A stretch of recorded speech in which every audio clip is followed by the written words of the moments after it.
গরমে হাঁসফাঁস অবস্থা। দীর্ঘদিন পর ছাদে উঠলাম। ছাদ বাগানে আমার গাছগুলো কী অবস্থা আছে জানি না। এত রোদ যে ছাদে উঠতেও ভয় লাগে।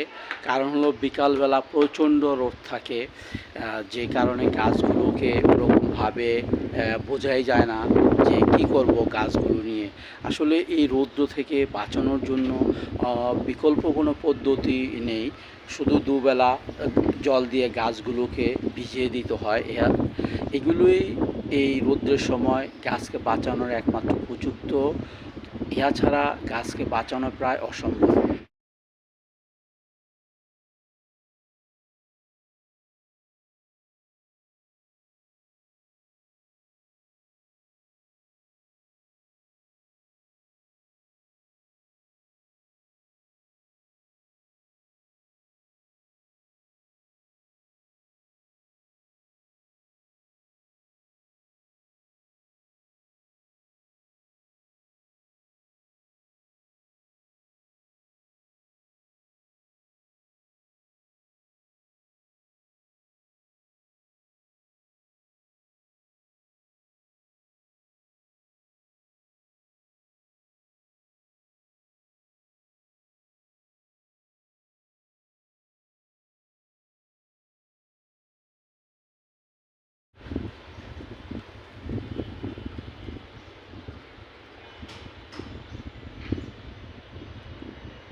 আমার অ্যাডেনিয়াম গাছে প্রচুর ফুল ফুটেছে। এই যে প্রচণ্ড গরম, সেই গরমে কিন্তু অ্যাডেনিয়াম গাছে প্রচুর ফুল ফুটে আছে।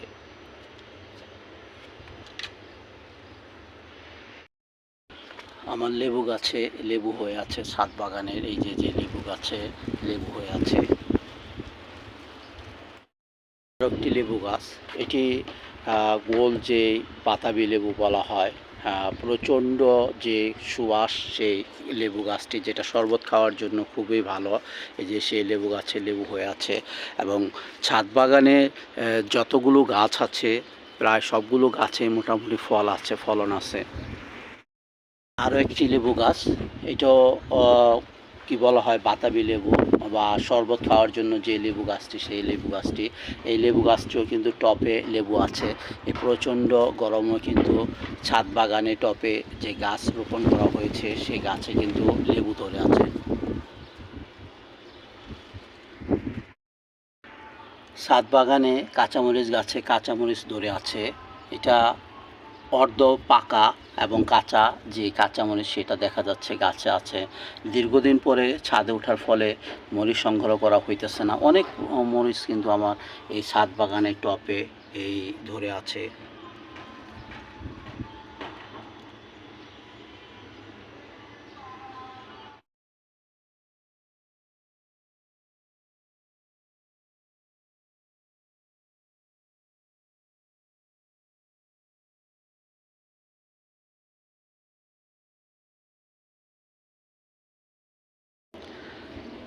ছাদ বাগানে আমার শখের বনসাই, এই যে বনসাই গাছে ফল হয়েছে।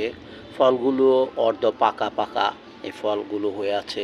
ছাদ বাগানে যে আমি যে বনসাই রেখেছি সেই বনসাই গাছের কিন্তু ফল, এই যে বনসাই গাছের ফল কিন্তু দেখা যাচ্ছে, এই যে অর্ধ কাঁচা পাকা ফল আমার এই ছাদ বাগানে। দীর্ঘদিন যাবৎ পরিচর্যা করা হয় না, তাই বিভিন্ন ধরনের আগাছাগাছ জন্ম নিয়েছে আমার এই বনসাই গাছের টপে। আমি যে পটে রোপণ করেছি সেই এই পটে কিন্তু অন্য ধরনের গাছ দেখা যায়। এই যে সেটা অনেক তুলসী গাছ, একটি কিন্তু ঔষধি গাছ তুলসী গাছ। আমরা জানি যে তুলসী গাছ বিভিন্ন ধরনের কাশির জন্য বেশ উপকারী। আমার সমস্ত বনসাইগুলোকে একত্র করে রেখেছি। এই যে একটি বট বনসাই, এই বনসাই, এই যে আরেকটি চায়না বনসাই, এটাও আমি রেখেছি একসাথে। সমস্ত বনসাই গাছগুলোকে আমি, এই যে আরেকটি বনসাই বটগাছ, এই যে বনসাই বটগাছ, এগুলো পাতা কিন্তু অনেকটা কি মরার মতো হয়ে যেতেছে। কারণ হলো সূর্যের প্রচণ্ড তাপে এই গাছগুলো সহ্য করতে পারতেছে না। সেই সাথে জবা গাছ আছে এবং এই যে আরও একটি বনসাই বটগাছ, যেটা নাকি এই যে এরকম আকার ধারণ করেছে এই বনসাই গাছটি।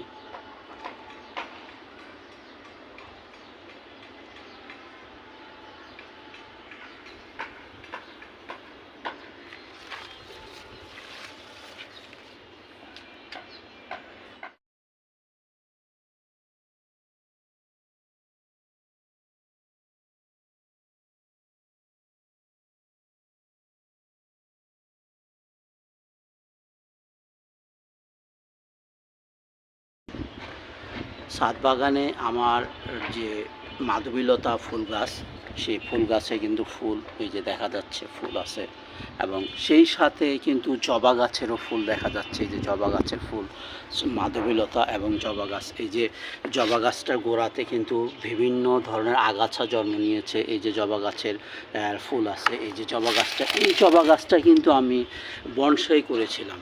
এটার কিন্তু যে ডালগুলো ছিল সেই ডালগুলো কেটে দিছিলাম। দীর্ঘদিন যাবৎ ছাদে না আসতে পারার কারণে কিন্তু এই বনসাই গাছটি আজকে একটি অন্য রকম লুক দেখা যাচ্ছে। ফুল আছে এবং কলিও আছে। গাছ কিন্তু যে পানি না পাওয়ার কারণে কিন্তু গাছ আধামরা আধামরা হয়ে আছে।